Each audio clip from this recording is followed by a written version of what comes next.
Pour certaines personnes n'ayant pas grandi dans un foyer chrétien, avoir grandi dans l'Église est une chance. Pour des jeunes qui ont grandi dans ces mêmes foyers chrétiens, ils rencontrent souvent la difficulté et se disent « Mais moi, je n'ai pas vécu une vraie conversion ». Entendez par là quelque chose d'extraordinaire. Aujourd'hui, j'ai la joie de recevoir Diana. Elle a grandi dans une famille adventiste et plus particulièrement pastorale.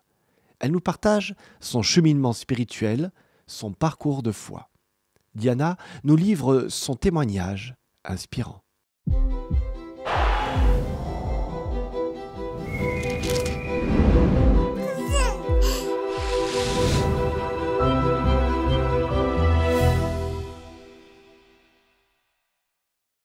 Bonjour Diana, Bonjour Flip, tu vas bien? ça va. C'est sûr? Le stress qui monte, mais ça va. Alors on a commencé à enregistrer cette émission, donc maintenant c'est bon, tu vas pouvoir te déstresser. Oui, dans 15 minutes, quand on aura fini. En tout cas, très heureux de t'avoir avec nous dans ce studio ici à la Fédération. Alors peut-être que certains ne te connaissent pas, alors ils vont peut-être te voir au Moulin de l'Hérole tout cet été, puisque pendant 1 an, enfin 10 mois exactement, tu as accepté de relever la mission d'être service civique. Alors tu peux nous dire un peu ce que c'est que service civique d'abord? Un service civique, c'est quelqu'un qui est volontaire pour aider une association et qui est donc à moitié aidé par l'État et du coup par l'asso. Et donc moi, je fais un service civique pour le Moulin et en même temps la Fédé, mais surtout pour le Moulin, plutôt dans tout ce qui est audiovisuel. Donc je fais les réseaux sociaux et en même temps, j'aide aussi pour tout ce qui a à faire au Moulin, quoi. Alors pourquoi ce choix de travailler 1 an en service civique? Parce que la GIA ne voulait pas de moi. Non, en gros, dans l'idée, j'avais commencé d'abord par demander au Moulin s'ils n'avaient pas un travail pour moi, puisque en fait, je me sentais un peu perdue là où j'étais, donc j'étais à Bordeaux, mais je me sentais un peu perdue dans la ville, j'avais envie de peut-être retrouver une question de nature, question de relationnel aussi, puisque les personnes qui s'occupent du Moulin, c'est des amis de longue date, et je me disais, tout ça, ça pourrait pu faire quelque chose, mais ils ne pouvaient pas me prendre. J'ai demandé à la Fédé, enfin à la GIA, et ils m'ont dit, on n'a plus de place. On n'avait plus de place. Non, T'as demandé trop je suis tard. pas certaine. Hein. Du coup, au final, on m'a dit bon, donne-nous ton CV au cas où. Et au final, ils se sont dit bon, on a un service civique pour toi, mais pas de logement. J'ai fait bon. Et au final, on a trouvé un accord pour que je le fasse au Moulin, quoi. Donc tu es au Moulin de l'Hérole pendant 1 an. Merci C'est ça. beaucoup Pas de au nom souci. de la GIA, au nom du Moulin, pour le temps que tu y consacres. Mais aujourd'hui, on va apprendre à te connaître un petit peu plus. Alors tu l'as dit, tu as fait des études dans l'audiovisuel. C'est ton domaine d'expertise. Mais là, ton nouveau domaine d'expertise à partir de maintenant, c'est de parler de toi, Wow. de parler de ton parcours spirituel. Tu es né dans une famille adventiste. Est-ce qu'on peut dire ton nom de famille ou pas, tu crois? Oui. Ouais. Oui, je suis fille de pasteur, du Père Bonnefond, comme on l'appelle. Non, ouais, c'est vrai que je suis née du coup dans directement dès que je suis née. Je suis tombée dedans quand j'étais petite, comme je dirais. Et en effet, c'est intéressant parce qu'au moins, du coup, j'ai baigné, j'ai tout appris, on va dire. Et en même temps, c'est pas si facile tous les jours, on va Ouais, dire. c'est ce que j'allais te poser comme d'être, question. ouais. C'est comment être fille de pasteur? Parce que je pourrais poser la question à ma fille, mais je suis pas sûr qu'elle me répondrait objectivement. Dans l'idée, c'est bien et c'est pas bien, dans deux sens où j'ai l'impression que c'est plus compliqué. Enfin, des fois, j'ai l'impression que c'est plus facile pour quelqu'un qui n'est pas croyant, mais pas forcément fille de pasteur, et même un peu plus, mais que d'arriver, on va dire, à passer cette étape et d'avoir une vraie relation avec Dieu sans avoir baigné dedans petit, parce que ça devient une routine, j'ai envie de dire, et ça devient plus ah bah tiens, je lis une histoire comme je lirais un livre de peu importe quel livre, et de me dire en fait non, c'est réel, c'est un peu compliqué, je trouve, pour moi de rentrer dedans et de me dire mais en même temps c'était simple aussi, parce que du coup au moins j'ai ce contact et ces valeurs, on va dire, déjà depuis toute petite, donc pour moi ça va pas me faire un changement drastique, c'est genre j'ai vécu avec ça toute ma vie, donc en fait je suis déjà un peu le chemin qu'il faudrait, je sais pas comment dire, mais donc c'est cette dualité, on va dire, un peu complexe entre les deux, mais je pense que c'était quand même plus simple que difficile. Alors, il y a quelques années, on disait oh là là, enfant de pasteur, c'est difficile, on doit se tenir bien, etc. Parce qu'on nous regarde beaucoup plus que peut-être les autres enfants, pas faire de bêtises. Et les enfants de pasteur ne font pas de bêtises, hein, bien évidemment. Oui, bien sûr. Non, dans l'idée, c'est vrai que j'ai beaucoup entendu ça, mais de la part d'autres témoignages d'autres personnes qui me disaient, Peut-être en plus effet, âgées. ouais, Ouais. c'est ça, qui me disaient, oui, fallait être, qui se prenaient même des réflexions directes d'autres personnes à l'église en mode, ah mais non, il faut pas faire ci, il faut pas faire ça. Et moi, je l'ai jamais vécu. J'ai jamais vécu ça. Pense que je me suis plus mis la pression moi-même, dans le sens où même à l'école, avec des jeunes, enfin des amis, quand ils me demandaient si j'étais croyante et tout, et moi j'ai jamais eu de problème de parler de ça. C'est tout le temps un sujet qui revient sur la table H24. Ton père est pasteur. C'est ça, et du coup je me disais, ça me dérange pas du tout de le dire, mais par contre j'avais besoin, mais de moi-même, personne me l'a dit, mais j'avais besoin de donner une bonne image de l'église pour que ce soit pas à cause de moi qu'ils viennent pas. Et donc je me disais, il faut que ce soit parfait, mes doutes je dois les mettre de côté, faut que je leur dise mais non, c'est incroyable et tout, parce que je le vivais d'une bonne manière en termes de GIA, par exemple, mais j'arrivais pas à trouver cette spiritualité en moi, et je me disais, faut pas que les gens sachent que moi j'arrive pas. Du coup je parlais tout le genre en mode objectivement, en mode l'église dit, les gens font, mais jamais moi. C'était comme ça que je faisais quand j'étais petite, quoi. Bon, on va voir si tu arrives à parler de toi maintenant, Ouais. pas juste l'église. Tu as fait un choix. Ouais. Dans quelques mois, tu vas te faire baptiser lors du rallye fédéral au Moulin de l'Hérold, justement. Ça tombe bien, c'est un lieu que tu fréquentes un petit peu. Hein. Je suis tout le temps. Tu as choisi de te faire baptiser. J'ose te poser la question. Tu as quel âge ? J'ai 23 ans. Pourquoi tu as attendu 23 ans pour te faire baptiser ? Eh bah, tu m'aurais posé la question il y a 3 mois, je t'aurais dit quoi ? Je vais encore attendre 5 ans. Mais c'est vrai que c'est peut-être un peu tard. Et en même temps, je pense que c'est chacun prend son temps, au final. Et moi, c'est vrai que j'avais pas ce besoin, ou en tout cas, j'avais pas l'impression d'être légitime avant. Je me disais tout le temps qu'il fallait que j'attende encore quelque chose, que j'aille plus loin, que c'était pas le moment, et au final, j'ai eu un espèce de petit déclic, on va dire. Et enfin, c'est pas un déclic, mais une prise de conscience sur moi-même. Et je me suis dit, bah non, en fait, ça y est, c'est mon moment. Alors que vraiment, je pensais que j'allais encore attendre des années et des années. Bon, tu vas nous faire attendre longtemps pour savoir le déclic ou... Non, en gros, pour moi, c'est justement, j'ai pas eu de déclic. C'est ça mon problème. C'est que j'ai toujours eu l'impression que pour se faire baptiser, il fallait un déclic ou un moment waouh avec Dieu. Par exemple, je suis sauvée d'un accident, ou genre d'un coup, j'ai une révélation sur un sujet. Et je me disais, en fait, c'est ça qu'il me faut pour que j'y aille. Parce que quand j'étais petite, je pense que je croyais pas. Enfin, je le sais, j'y croyais pas. Je me disais quoi, Dieu, bon bref, belle histoire, mais bon, j'y croyais pas du tout. Et en fait, au fur et à mesure que j'ai avancé, je me suis posé des questions, j'ai commencé à rencontrer Dieu, mais je me disais non, j'ai pas mon moment waouh. Et en fait, au fur et à mesure, et donc il y a quelques mois, c'était au JA Indef en Ouest, donc à la Roque-Basse, je me suis rendu compte mais en fait, qu'est-ce que c'est le baptême et qu'est-ce que c'est de faire le choix du baptême ? Et pour moi, le choix du baptême, c'est de se dire, en fait, je décide de continuer ma vie avec Jésus, avec Dieu. Et du coup, je l'accueille dans ma vie, je l'ai dans ma vie et je continue avec lui. Et je me dis, mais pourquoi il faut du coup un moment waouh pour ça ? Parce qu'au final, je me suis rendu compte, oui, en effet, je prie avec lui, je discute avec lui, je lui pose des questions, je fais des choses avec lui. Alors pourquoi est-ce que j'attends mon moment waouh alors que je pourrais déjà me lancer maintenant, quoi ? Et du coup, je me suis dit, oui. Pourquoi attendre et let's go, quoi. Alors, il n'y a pas eu ce moment waouh. Par contre, il y a eu des moments baou. Ouais, je viens de l'inventer. Le mot, il n'existe pas. Du coup, c'est plus flip, c'est flop. Voilà. Donc, c'est des moments où, par contre, tu étais en bas. Tu disais que tu n'as pas subi le fait d'être enfant de pasteur, mais tu t'es retrouvé un jour dans une église où tu étais un peu seul quelque part. Ouais, on a quand même pas mal bougé du coup avec mon père qui est pasteur, et on s'est retrouvé dans une église à Castres. Et très bien l'église, il y a pas de souci. Mais pour moi, c'était pas l'église qui me faisait vibrer, on va dire, dans le sens où j'avais pas de jeunes de mon âge, et je me retrouvais entre mes grands frères et mon grand frère et ma grande sœur qui étaient avec d'autres jeunes de leur âge. Ma petite sœur, elle était là, mais elle avait aussi quelqu'un. Et j'avais l'impression d'être complètement seule et je me retrouvais pas dans cette église. Et en fait, je pense que... Et de plus en plus, je demandais... j'avais pas envie d'y aller. Et du coup, je restais le samedi. Du coup, au final, ma mère non plus n'y allait pas à cause de moi et tout. Ma petite sœur non plus, etc. Et en fait, je me pense que si j'étais restée 1 ou 2 ans de plus, je pense que j'irais plus à l'église. Parce qu'en fait, je n'accrochais pas du tout. Et au final, j'ai déménagé. Et j'ai rencontré la meilleure église de Fédé Sud, qui est Agen. Non, j'ai déménagé à Agen. Et là-bas, on n'était pas énormément... termes de jeunes, mais pourtant on était un bon petit groupe hyper soudés. On a fait des activités JA, mais incroyables. C'était mes meilleures années de JA. Et je pense que c'est ça qui m'a réconciliée avec l'église, mais aussi du coup avec moi-même, avec ma spiritualité.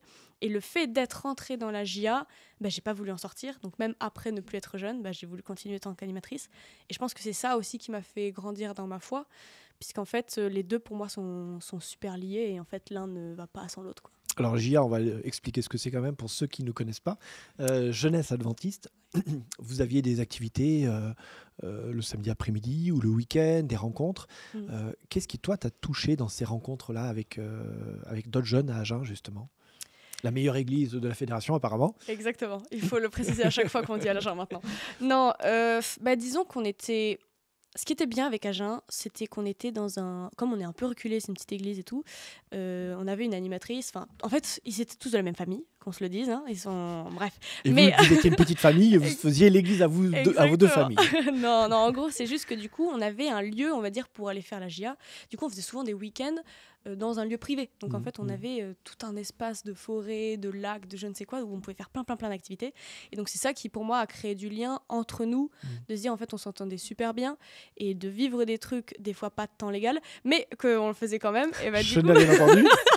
Du coup, on faisait des choses et c'est ça qui nous a rapprochés et qui, en fait, a eu ce... Pour moi, la GIA, c'est un peu y aller en mode bourrin. La GIA pas bourrine, ça n'existe pas pour moi. C'est boring sinon. Mais voilà, c'est le fait de rentrer dans la boue ensemble, de faire des trucs vraiment genre... En fait, c'est une famille pour moi. On est vraiment soudés. Et c'est ça qui a fait que j'ai pas envie de quitter la GIA et que même maintenant, j'ai envie de vivre la même chose avec mes jeunes tout le temps, que ce soit des activités classiques, que ce soit dans des rencontres. Et c'est ça que j'ai envie de vivre à chaque fois, quoi. Comment tu fais... Là, tu nous parles d'une expérience de vécu, de relation avec des copains, qu'ils sont toujours, quoi. Hein. Il y a quelque chose de fort. On le sent dans ce que tu dis, tu vois. Et cette dimension spirituelle, est-ce que tu distingues les deux, entre guillemets, il y a l'église d'un côté et puis il y a les activités jeunesse de l'autre côté? Est-ce qu'au contraire, les deux se sont bien mélangés?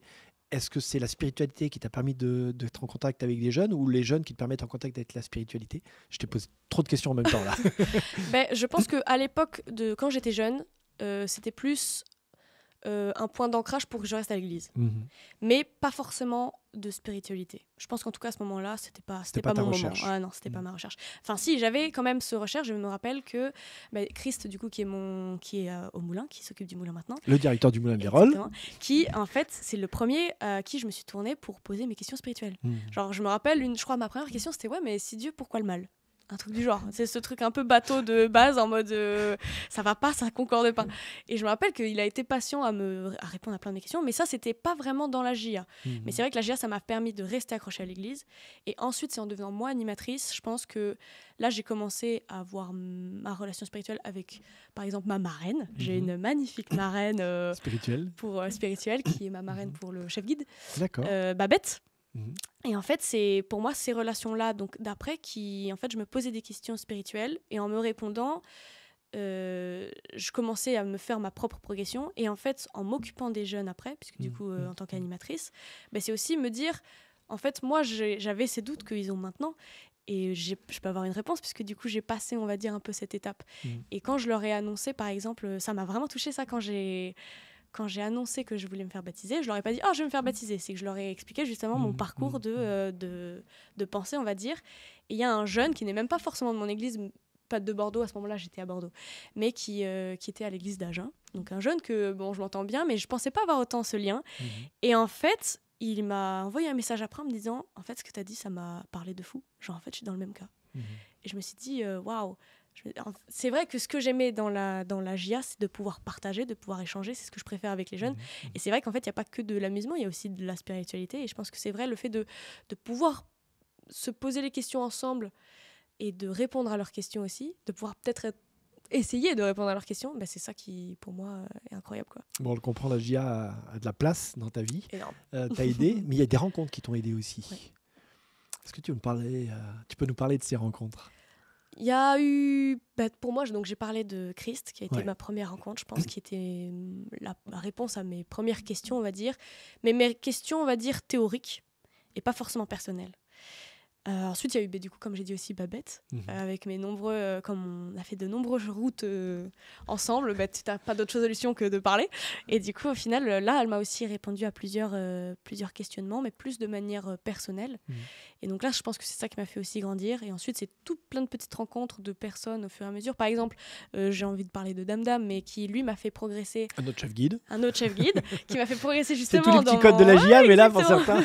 C'est ça. Mais genre, Damien, qui m'a fait pour moi... c'est lui qui m'a fait me décider de passer assistant guide, par exemple, où je me disais, non, en fait, je peux pas, spirituellement parlant, je suis pas assez élevée. Il me disait, mais les deux sont reliés. Et je me dis, c'est vrai. En fait, c'est vrai. Maintenant, je me rends compte, c'est les deux. En fait, monter dans ma progression de qualification m'a fait aussi progresser, m'a aussi créé des moments plus forts spirituellement. Et donc, les deux sont liés. Mais il y a aussi un moment, mais bien plus tôt, quand j'étais encore explo, c'était au Camporé UFBJA de 2016, le premier. Au Moulin de l'Hérole. Au Moulin de l'Hérole, encore une fois. Et je me rappelle pas de tout ce qui s'est passé, en vrai. Ça fait un moment. Donc, je me rappelle pas de tout. Mais il y a un moment qui m'a marqué, je crois que c'était le samedi, où on avait un parcours, il me semble, personnel dans le jardin à côté là. Et il y avait un miroir où dessus il y avait écrit « Regarde-toi comme si c'était Dieu qui te regardait ». Et c'est vrai que ça nous a vraiment fait un petit choc. Je sais qu'il n'y a pas que moi.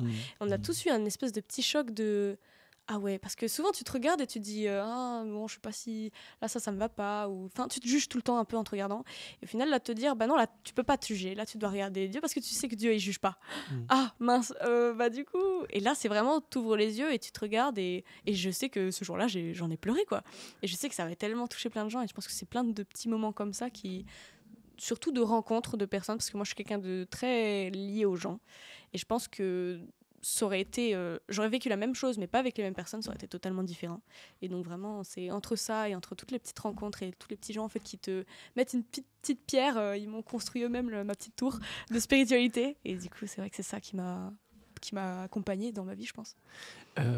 Si tu croises un jeune, tu te prépares pour être chef guide, tu y travailles.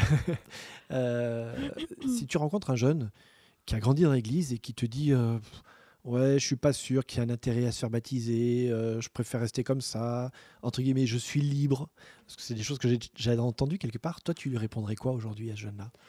Mais pour moi, ça sert à rien de lui dire « Ah si, c'est obligatoire, c'est super important, t'inquiète, tu vas voir ». Il l'a pas. Donc pour moi, c'est se dire « Ça arrivera d'une manière ou d'une autre ». Et pour moi, ça arrivera soit par quelqu'un, soit par un moment. Et donc, c'est pas grave, prends ce qui te fait plaisir pour l'instant.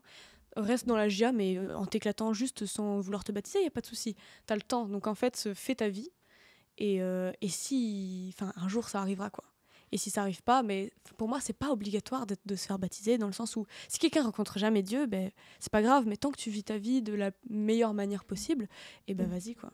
Dans le sens où j'ai rencontré des gens qui sont pas du tout croyants, par exemple, et qui ont des valeurs, pour moi, les mêmes que les miennes. Et donc, je vois pas en quoi ce serait problématique qu'il se fasse pas baptiser alors qu'il a les mêmes... Enfin, s'il croit pas mais qu'il vit de la même manière que moi, c'est quoi le problème du coup ? Est-ce que tu peux entendre que peut-être pour des adultes, ça fait un peu peur, ça, de dire « Oh là là, elle encourage les jeunes à pas se faire baptiser ». Je sais pas, dans le sens où pour moi, plus tu... Enfin, ça sert à rien de forcer quelqu'un. Parce qu'en fait, le forcer, ça va pas du tout le faire changer, ça va pas du tout... Moi, quelqu'un m'aurait dit « Ah si, fais-toi baptiser ». J'aurais fait « Non, ciao ». Donc ça sert complètement à rien. Pour moi, c'est... Si t'as pas envie de te faire baptiser, te fais pas baptiser. Est-ce qu'au fond de toi, ce que tu es en train de dire, c'est pas d'une certaine manière... arrêtez de forcer peut-être des gens au baptême, mais prenez soin d'eux, accompagnez-le, soyez là en fait. Et le jour où ils seront prêts, en fait, vous serez là et ils sauront vers qui se tourner, quoi. Ouais, c'est ça. Le plus important pour moi, c'est de créer une relation de confiance. Peu importe avec que ce soit un jeune, que ce soit pas un jeune, mais de créer une relation de confiance. Et en fait, c'est mon intérêt pour toi n'est pas que tu te fasses baptiser ou pas, c'est toi. Donc en fait, peu m'importe si tu l'es, si tu as envie, si tu n'as pas envie, moi c'est toi qui m'intéresse en fait. Merci beaucoup, voilà. C'est super authentique. Ça s'est bien passé. Oui. Tu vois ? Super. Allez, on est à la fin de cette émission et il y a la Bible devant tes yeux. Et comme tous nos invités dans cette émission, tu n'y échapperas pas. Je t'ai demandé de nous préparer un petit texte qui pour toi a du sens, a du poids. Alors tu nous partages quoi comme texte ? Hop là, Job, non. Non, Moi, je vais elle l'a- partir tu l'as sur, préparé, je le sais. sur Matthieu. En fait, c'est un verset que j'ai lu quand j'étais plus jeune. Je me rappelle plus quand, je me rappelle pas exactement. Et je sais que je l'ai lu et je me suis dit, ah, ça, c'est ce que je préfère, parce que ça parle de jugement. Et je pense que je suis assez sensible à ça, le fait de ne pas juger les autres. Et donc, moi, j'ai choisi Matthieu 7. Donc, c'est tout Matthieu 7, mais surtout le verset 3, qui dit « Tu regardes le bout de paille qui est dans l'œil de ton frère, mais le tronc d'arbre qui est dans ton œil, tu ne le remarques pas. Pourquoi donc ?» Et pour moi, ça a toujours été une base, un principe que j'avais envie de suivre, de se dire, en fait, peu importe ce que fait la personne, c'est pas à moi de juger, puisque en fait, je fais des choses peut-être pires. Donc, en fait, c'est pas à moi de juger. Et j'essaie de suivre ça, et c'est difficile, je sais, et même moi-même, je me rends compte que je prône le fait de pas juger, et au Et on final, il y a évite dans des la fois critique, où on critique. Mais je sais que c'est un verset que j'espère en tout cas essayer de suivre, et qui m'a vraiment touchée quand j'étais jeune, et qui j'essaye toujours de suivre maintenant, quoi. Merci beaucoup Diana de cette authenticité, de ce partage Pas de de texte souci. aussi. Et moi je te propose de laisser une trace de ce témoignage Ok, concrètement sur notre mur ici à la Fédération. ok, Et on y va. let's go.